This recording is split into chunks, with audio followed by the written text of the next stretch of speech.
जय श्री कृष्णा। राधे राधे। आप सभी को दीपावली की हार्दिक शुभकामनाएं। माता लक्ष्मी की कृपा सदैव आप सभी पर बनी रहे। पूरे साल में दीपावली का पर्व बहुत ही महत्वपूर्ण त्योहारों में से एक माना जाता है। हर साल कार्तिक मास की अमावस्या को दीपोत्सव यानी दीपावली का त्योहार मनाया जाता है। यह पर्व सुख समृद्धि का प्रतीक माना जाता है। दीपावली के दिन माता लक्ष्मी और सुख समृद्धि के देवता भगवान गणेश जी की पूजा की जाती है। इस पावन दिन पर माता लक्ष्मी जी की विशेष पूजा अर्चना की जाती है और माता लक्ष्मी को प्रसन्न करने के लिए इन कथाओं का श्रवण भी किया जाता है। दिवाली के दिन पूजा अर्चना करने के बाद इन कथाओं का श्रवण करना बहुत ही शुभ होता है।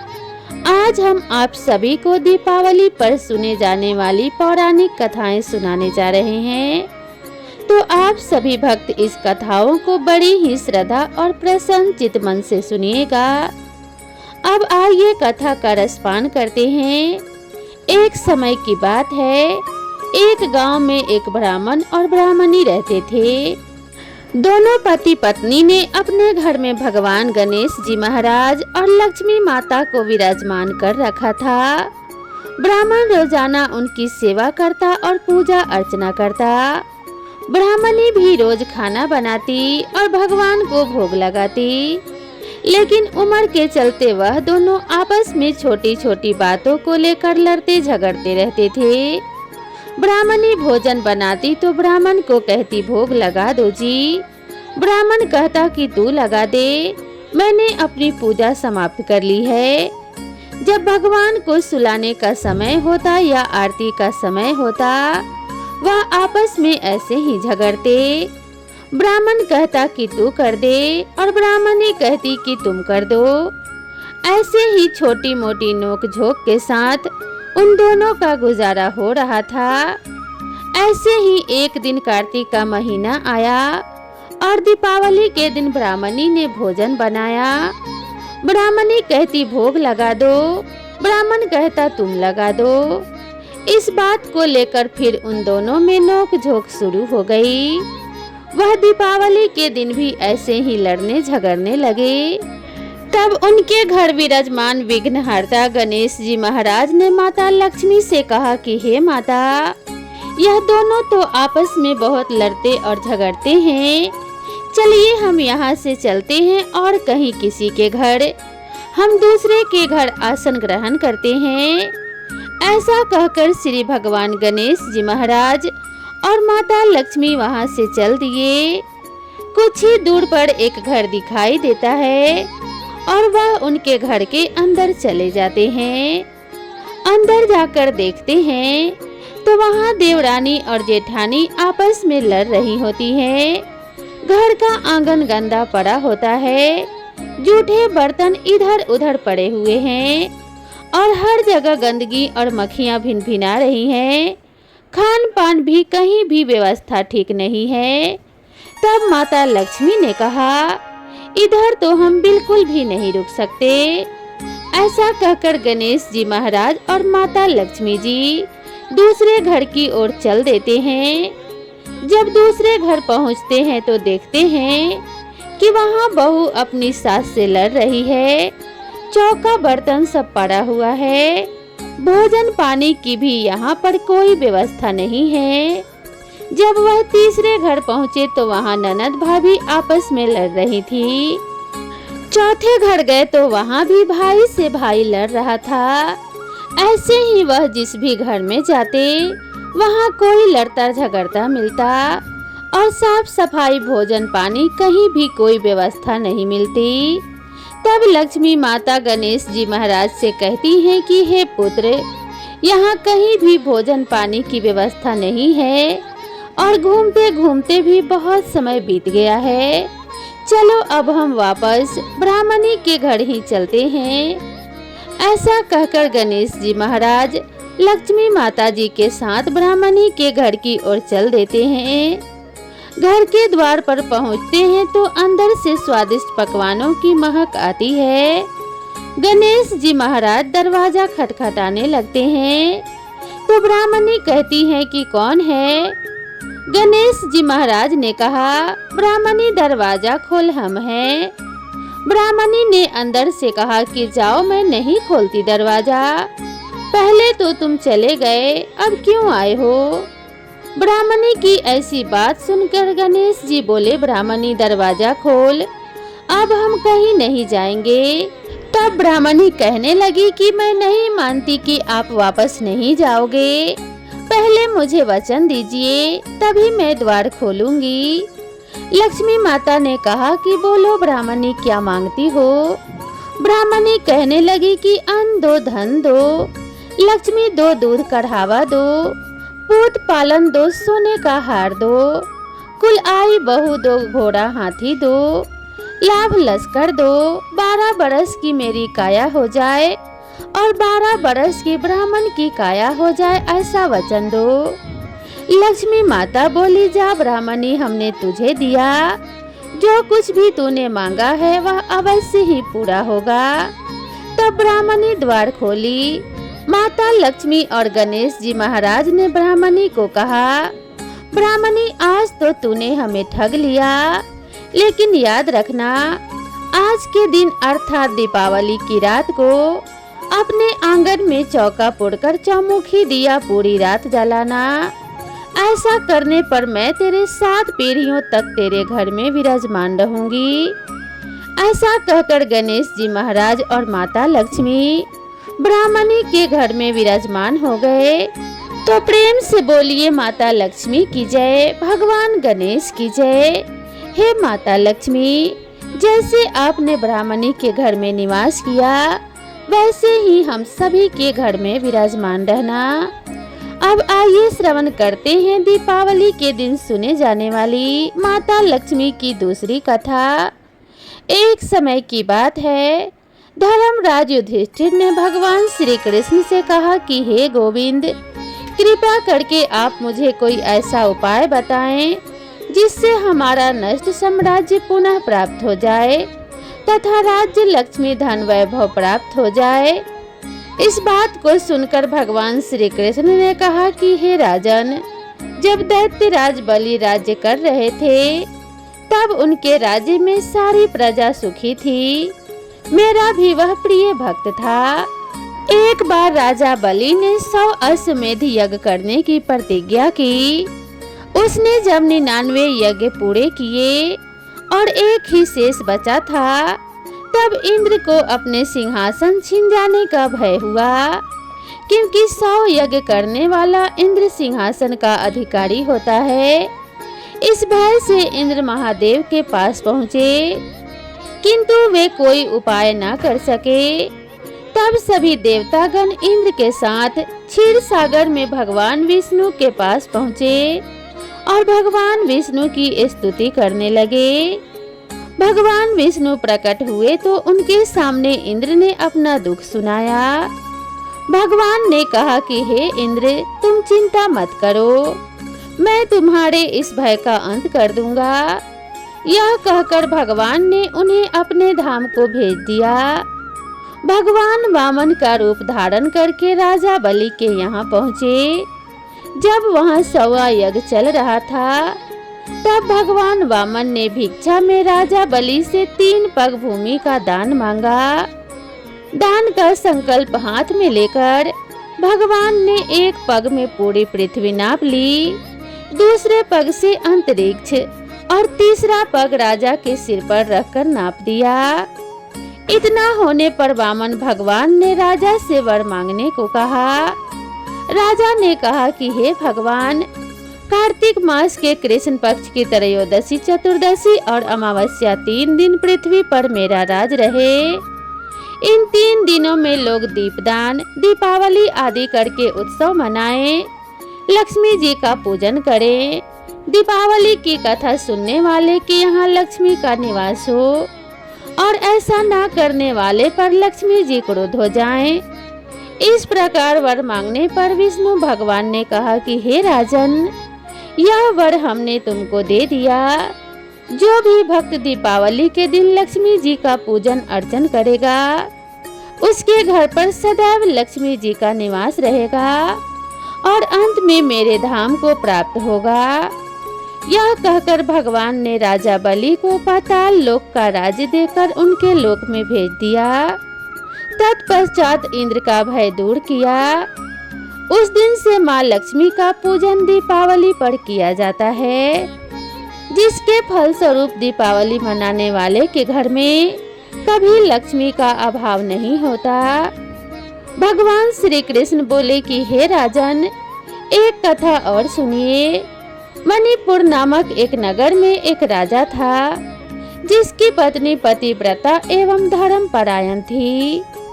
एक दिन उसकी पत्नी अपने छत पर स्नान के निमित्त अपने गले के सुंदर कीमती नौलखा हार को उतार कर वहां स्नान करने लगी। उसी समय आकाश में घूम रही चील की दृष्टि उस हार पर पड़ गई और वो उसे लेकर उड़ गई। एक स्थान पर एक बुढ़िया की झोपड़ी के ऊपर मरा हुआ सर्प पड़ा था। जैसे ही उसकी दृष्टि सर्प पर पड़ी, चील हार झोपड़ी के ऊपर छोड़कर सर्प लेकर चली गई। उधर रानी हार चील के द्वारा ले जाने पर उदास होकर अपने महल में चली गई। थोड़ी देर बाद राजा के आने पर उनसे सारी बात बताई। राजा ने उसे विश्वास दिलाया कि हार अवश्य ही मिल जाएगा। यह कहकर राजा सभा में पहुंचा। सारे नगर में ढिंढोरा पिटवा दिया कि जो रानी का हार लाकर देगा वो मनचाहा वर पाएगा। दूसरे दिन एक बुढ़िया हार लेकर राजा के पास पहुंची और राजा को वह हार दे दिया। फिर राजा ने उसे वरदान मांगने को कहा। बुढ़िया ने वरदान में मांगा कि आज से 8वें दिन दीपावली है। उस दिन नगर में महालक्ष्मी का पूजन कोई और ना करे, केवल मैं ही करूंगी। उसके लिए पूजा की सारी सामग्री मेरे घर भिजवा दें। इस बात को सुनकर राजा ने आश्चर्य से पूछा कि इस वर्ष से तुम्हें क्या लाभ होगा। बुढ़िया बोली कि हे राजन, इस दिन लक्ष्मी पूजन एवं दीपावली करने से महालक्ष्मी प्रसन्न होती हैं और सदा उसके घर में स्थित रहती हैं। राजा ने कहा कि मुझे भी लक्ष्मी पूजन करना है। बुढ़िया ने कहा मैं प्रथम करूंगी, बाद में आप कर लेना। ऐसा करने राजा एवं बुढ़िया के घर धन्य धान्य से भर गया। इसीलिए श्री महालक्ष्मी की प्रसन्नता के लिए बड़े राज से लेकर रंग की झोपड़ी तक में श्री महालक्ष्मी का पूजन होता है और दीपावली की कथा सुनी जाती है। भगवान श्री कृष्ण ने कहा कि हे धर्मराज युधिष्ठिर, श्री महालक्ष्मी के पूजन तथा दीपावली के उत्सव से लक्ष्मी की प्राप्ति होती है, इसीलिए तुम भी ऐसा ही करो। तत्पश्चात तुम्हारा खोया हुआ राज्य तुम्हें मिल जाएगा। पौराणिक कथा के अनुसार महाभारत काल के समय की बात है। महर्षि द्वैपायन व्यास जी हस्तिनापुर में आए।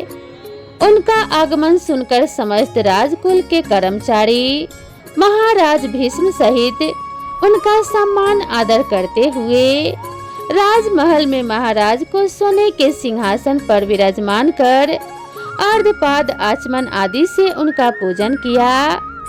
व्यास जी के विराजमान होने पर राजा रानी और माता कुंती ने हाथ जोड़कर प्रश्न किया कि हे मुनिवर, आप तो त्रिकालदर्शी हैं, आपको सभी की जानकारी है। आपसे हमारी प्रार्थना है कि कृपया स्त्रियों के लिए कोई ऐसा व्रत व पूजन बताइए जिससे हमारे राज्य लक्ष्मी, सुख, पुत्र, परिवार सदा सुखी रहे। ऐसा सुनकर व्यास जी ने कहा कि हम ऐसे व्रत का वर्णन करने जा रहे हैं जिससे सदा लक्ष्मी जी स्थिर होकर आपको सुख प्रदान करेंगी। यह श्री महालक्ष्मी जी का व्रत है जिसे 16 दिनों तक किया जाता है और जिसका पूजन प्रतिवर्ष आश्विन कृष्ण पक्ष की अष्टमी तिथि को किया जाता है। तब महारानी गंधारी ने पूछा कि हे महात्मन, यह व्रत कैसे प्रारंभ किया जाता है, इसका विधान क्या है, कृपया हमें विस्तार से बताने की कृपा करें। तब व्यास जी कहने लगे कि भाद्रपद शुक्ल पक्ष की अष्टमी तिथि के दिन सुबह मन में व्रत का संकल्प करें। संकल्प लेकर किसी जलाशय में जाकर स्नान करके साफ स्वच्छ वस्त्र या नए वस्त्र धारण कर सकते हैं। दूर्वा से महालक्ष्मी जी को जल का तर्पण करके फिर प्रणाम करना चाहिए। तत्पश्चात घर आकर शुद्ध 16 धागों वाले धागे का एक धागा बनाकर हर दिन एक गांठ लगानी चाहिए। इस 16 दिन की 16 गांठ का एक धागा तैयार कर आश्विन माह के कृष्ण पक्ष की अष्टमी तिथि को व्रत रखकर मंडप बनाकर चंदौवा तान कर उसके नीचे माटी के हाथी पर महालक्ष्मी जी की मूर्ति स्थापित कर तरह तरह के पुष्पों से लक्ष्मी जी और हाथी का पूजन करें। तरह तरह के पकवान भी बना सकते हैं। लक्ष्मी जी और हाथी का पूजन नैवेद्य समर्पण करके करना चाहिए। श्रद्धा सहित महालक्ष्मी व्रत करने से आप लोगों की राज्य लक्ष्मी सदा स्थिर एवं विराजमान रहेगी। ऐसा विधान बताकर व्यास जी अपने आश्रम को चले गए। इसके बाद भाद्रपद शुक्ल पक्ष की अष्टमी तिथि से समस्त राजघराने की नारियां और नगर स्त्रियों ने माता लक्ष्मी जी का यह पावन व्रत आरंभ कर दिया। बहुत सी स्त्रियों ने गंधारी के साथ प्रतिष्ठा पाने के लिए उनका साथ देने का नियम लिया। कुछ नारियां माता कुंती के साथ भी इस व्रत को आरंभ करने लगी, किंतु माता कुंती और गंधारी जी के बीच में कुछ द्वेष भाव चलने लगा। ऐसा होते होते 15 दिन के व्रत समाप्त होकर 1वां दिन यानी आश्विन कृष्ण पक्ष की अष्टमी तिथि आ गई। उस दिन प्रातः काल से ही नारियों ने उत्सव मनाना आरंभ कर दिया और समस्त नर नारी राजमहल में गंधारी जी के यहाँ उपस्थित होकर तरह तरह से महालक्ष्मी जी के मंडप और माटी के हाथी बनाने और सजाने की तैयारी करने लगे। गंधारी जी ने नगर की सभी स्त्रियों को बुलाने के लिए सेवक भेजा, परंतु माता कुंती को बुलावा नहीं भेजा और न ही कोई सूचना भेजी गई। उत्सव में बाजे गाजे की धुन बजने लगी, जिससे सारे हस्तिनापुर में खुशी की लहर दौड़ गई। माता कुंती ने इसे अपना अपमान समझा और बहुत दुखी होकर बैठ गई और व्रत की कोई तैयारी नहीं की। इतने में ही महाराज युधिष्ठिर, अर्जुन, भीमसेन, नकुल, सहदेव सहित 5 पांडव वहां पर उपस्थित हो गए और अपनी माता को दुखी और गंभीर देखकर अर्जुन ने उनसे प्रार्थना की कि हे माते, आप इतनी दुखी क्यों हो? क्या हम आपके दुख का कारण समझ सकते हैं और दुख दूर करने में भी सहायक हो सकते हैं, तो आप बताइए। तब माता कुंती ने कहा कि हे बेटा, कुल में रिश्तेदारों द्वारा किए गए अपमान से बढ़कर कोई दूसरा दुख नहीं है। आज नगर में महालक्ष्मी व्रत उत्सव में रानी गंधारी ने सारे नगर की औरतों को सम्मान पूर्वक बुलाकर ईर्ष्या पूर्वक मेरा अपमान करके उत्सव में मुझे नहीं बुलाया है। तब अर्जुन ने कहा कि हे माता, क्या वह पूजा का विधान सिर्फ दुर्योधन के महल में ही हो सकता है? आप अपने घर में नहीं कर सकती क्या? तब माता कुंती ने कहा कि बेटा, कर सकती हूँ, पर साज सामान इतनी जल्दी तैयार नहीं हो पाएगा, क्योंकि गंधारी के 100 पुत्रों ने माटी का विशाल हाथी तैयार किया है और पूजा करके सजाया है। ऐसा विधान तुमसे नहीं बन सकेगा।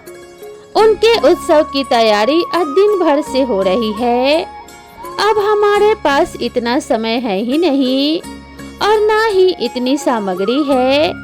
तब पार्थ ने कहा कि हे माता, आप पूजा की तैयारी कर नगर में बुलावा भेजिए। मैं ऐसा हाथी पूजन में लेकर आऊंगा कि हस्तिनापुर वासियों ने कभी देखा भी नहीं होगा और ना ही कभी उसका पूजन किया होगा। मैं आज ही इंद्रलोक से इंद्र का हाथी ऐरावत, जो कि बहुत ही पूजनीय है, उसे बुलाकर लेकर आता हूँ। आप अपनी तैयारी कीजिए। इधर माता कुंती ने सारे नगर में पूजा का ढिंढोरा पिटवा दिया। अब पूजा की विशाल तैयारी होने लगी। तब अर्जुन ने सुरपति इंद्र को ऐरावत भेजने के लिए पत्र लिखा और एक दिव्य बाण में बांधकर धनुष पर रखकर देवलोक इंद्र की सभा में फेंका। उस पत्र को देवराज इंद्र ने पढ़ा और फिर अर्जुन को उत्तर लिखा कि हे पांडु कुमार, मैं ऐरावत को तो भेज दूंगा, परंतु वह इतनी जल्दी स्वर्ग से कैसे उतर सकता है? तुम ही इसका उत्तर शीघ्र लिखो। पत्र पाकर अर्जुन ने बाणों का रास्ता बनाकर हाथी के उतरने की बात लिखकर पत्र वापस कर दिया। अब इधर स्वर्ग लोक में इंद्र ने सारथी को आज्ञा दी कि हाथी को पूर्ण रूप से सजाकर हस्तिनापुर में उतारने का प्रबंध किया जाए। महावत ने तरह तरह के साज सामान से ऐरावत हाथी को सजा दिया। देवलोक की अंबर झूल डाली गई। स्वर्ण की पालकी रतन जड़ित कलश से बांधी गई। माथे पर रतन जड़ित जाली सजाई गई। पैरों में घुंघरू सोने की मड़ियां बांधी गई, जिनकी चकाचौंध पर मानव जाति की आंखें ठहर नहीं सकती थी। इधर सारे नगर में धूम हुई कि माता कुंती के घर सजीव इंद्र का ऐरावत बाणों के रास्ते स्वर्ग से उतरकर पूजा जाएगा। अब सारे नगर के नर नारी, बालक और वृद्धों की भीड़ ऐरावत को देखने के लिए हुई। माता कुंती के द्वार पर सभी लोग एकत्रित होने लगे। गांधारी के राजमहल में इस बात की भी चर्चा फैल गई। अब तो नगर की नारियां पूजा का थाल लेकर वहां से भागने लगी। माता कुंती के महल में उपस्थित होकर देखने लगी और देखते ही देखते सारा महल पूजा करने वाली नारियों से भर गया। सारे नगर वाले ऐरावत के दर्शन के लिए गली सड़क महल अटारी में एकत्रित हो गए। माता कुंती ने ऐरावत को खड़ा करने हेतु रंग बिरंगे चौक पुरवा कर नए रेशमी वस्त्र बिछा दिए। हस्तिनापुरवासी तरह तरह के स्वागत की तैयारी में फूल माला अबीर केसर हाथों में लेकर खड़े हो गए। इधर देवराज इंद्र की आज्ञा पाकर ऐरावत हाथी स्वर्ग से बाणों के बने हुए रास्ते से धीरे धीरे आकाश मार्ग से उतरने लगा। उसके आभूषणों की आवाज नगर वासियों को आने लगी। ऐरावत के दर्शन के लिए नर नारियों ने जय जयकार के नारे लगाना आरंभ किया। ठीक सायंकाल ऐरावत माता कुंती के महल के चौक में उतर आया। समस्त नर नारियों ने पुष्प माला अबीर केसर चढ़ाकर हाथी का स्वागत किया। उधर महारानी गांधारी के महल में नारियों की जो भीड़ माता लक्ष्मी के पूजन के लिए एकत्रित हुई थी, अब वहां पर पूजा करने के लिए कोई भी नर नारी नहीं बचे। वे सारी नारियां अब इधर माता कुंती के महल में उपस्थित हो चुकी थी। महाराज धूम पुरोहित द्वारा ऐरावत पर महालक्ष्मी जी की मूर्ति स्थापित कर वेद मंत्रों द्वारा पूजा की गई। नगरवासियों ने लक्ष्मी पूजा का कार्य करके ऐरावत की पूजा की। फिर तरह तरह के मेवा भगवान ऐरावत को खिलाए गए। ऊपर से यमुना जी का जल पिलाया गया और फिर तरह तरह के पुष्प से ऐरावत पर वर्षा की गई। पुरोहित जी द्वारा सरस्वती वाचन का व्रती नारियों द्वारा लक्ष्मी जी का पूजन विधि विधान से कराया गया। माता कुंती ने व्रत के डोरे के धागे से 16वीं गांठ लगाकर लक्ष्मी जी के सामने समर्पण किया। ब्राह्मणों को पकवान मेवा मिठाई देकर भोजन की व्यवस्था की गई। तब वस्त्र द्रव्य सोना और अन्य आभूषण देकर ब्राह्मणों को संतुष्ट किया गया। इसके पश्चात सभी नर नारियों ने महालक्ष्मी जी का दीपक जलाकर प्रेम से संपूर्ण पूजन व आरती की। आरती करने के बाद माता रानी को लगाए गए भोग को प्रसाद के रूप में ग्रहण किया। यह थी महालक्ष्मी व्रत की पहली पौराणिक कथा। तो प्रेम से बोलिए माता लक्ष्मी जी की जय। अब सुनिए लक्ष्मी माता की दूसरी कथा। पौराणिक कथा के अनुसार प्राचीन काल में एक बार एक गांव में गरीब ब्राह्मण रहा करता था। वह भगवान विष्णु का परम भक्त था। एक दिन उसकी भक्ति से प्रसन्न होकर भगवान विष्णु ने उसे दर्शन दिए और मनचाहा वरदान मांगने को कहा। ब्राह्मण ने कहा कि उसके घर में हमेशा लक्ष्मी जी का वास बना रहे। इस इच्छा को जानने के बाद श्री हरि विष्णु जी ने कहा कि उसे लक्ष्मी की प्राप्ति तो हो सकती है, लेकिन उसके लिए उसे थोड़ा प्रयत्न करना होगा। भगवान विष्णु ने उस ब्राह्मण से कहा कि मंदिर के सामने एक स्त्री रोज आती है और यहाँ आकर उपले पाथती है। तुम बस उन्हें अपने घर आने का निमंत्रण देना। वह स्त्री ही देवी माँ लक्ष्मी है। अगर वह स्त्री तुम्हारे घर आती है तो तुम्हारा घर धन्य धान्य से भर जाएगा। ऐसा कहकर भगवान श्री हरि विष्णु अंतर्ध्यान हो गए। अगले दिन सुबह 4-5 बजे वह ब्राह्मण मंदिर के सामने हाथ जोड़कर बैठ गया और वह माता लक्ष्मी जी के आने की प्रतीक्षा करने लगा। जब धन की देवी माता लक्ष्मी उपले पाथने आई तो ब्राह्मण ने उन्हें अपने घर आने का निवेदन किया। ब्राह्मण की इस बात को सुनकर लक्ष्मी जी समझ गई कि यह सब श्री विष्णु जी का ही किया धरा है। माता लक्ष्मी जी ने ब्राह्मण से कहा कि तुम 16 दिनों तक महालक्ष्मी व्रत को विधि पूर्वक करो। सुबह और शाम नियम पूर्वक कथा का श्रवण करो, तभी मैं तुम्हारे घर आऊंगी। देवी के कहे अनुसार ब्राह्मण ने देवी का व्रत और पूजन किया और उत्तर दिशा की ओर मुंह करके लक्ष्मी जी को पुकारा। अपने वचन को पूरा करने के लिए धन की देवी लक्ष्मी जी प्रकट हुई और उन्होंने गरीब ब्राह्मण के हर कष्ट को दूर किया तथा उसके घर को सुख संपत्ति से भर दिया। हे माँ लक्ष्मी, जैसे आपने उस ब्राह्मण पर कृपा की, वैसे ही इस कथा को कहने सुनने और हुंकारा भरने वाले सभी भक्तों पर करना। सभी भक्तों के कष्टों को दूर करना और उनके घर में सदा सर्वदा के लिए निवास करना। तो प्रेम से बोलिए जय माता लक्ष्मी। दोस्तों, आप सभी को अगर यह वीडियो पसंद आई हो तो वीडियो को एक लाइक जरूर करें और साथ ही कमेंट बॉक्स में जय माता लक्ष्मी लिखना ना भूलें। चैनल पर पहली बार आए हैं तो चैनल को सब्सक्राइब करना ना भूलें। तो दोस्तों, मिलते हैं इसी तरह की अगली कथा और अगली कहानी की में। तब तक के लिए राधे राधे।